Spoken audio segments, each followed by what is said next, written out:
Maiibsan na ang pasanin ng ating mga guro. Ito'y dahil pinagtibay na ni Pangulong Ferdinand R. Marcos Jr.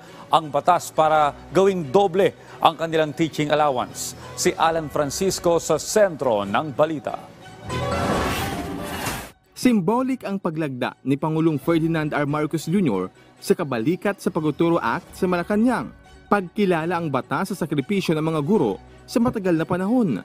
Sa ilalim ng batas na ito, dodoblehin ang annual teaching allowance ng public school teachers.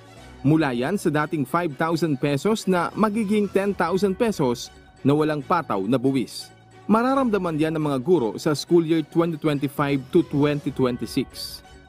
To our teachers, our students, and the Filipino people, rest assured that this is just the beginning of all that we wish to accomplish for you and for our country.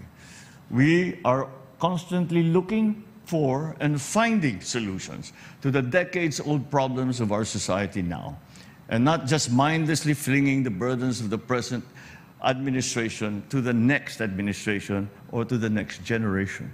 Batid ni Pangulong Marcos na matagal nang ginagamit ng mga guro ang sarili nilang pera para sa pagbili ng classroom supplies. It must take an incredible amount of love to sacrifice what little you have for the sake of your students, despite having financial worries of your own. With the passage of this law, we are easing some of the burden that you carry each day. Ang Kabalikat sa Pagtuturo Act ay patunay lang na nakatutok ang administrasyon sa education system ng bansa. Nagpapasalamat si Pangulong Marcos sa mga mambabatas na nagsulong sa Kabalikat sa Pagtuturo Act. To my fellow workers in the executive branch, this I ask. Let us act now and let us act quickly so we can build a society that we can proudly bequeath to our children and to our people.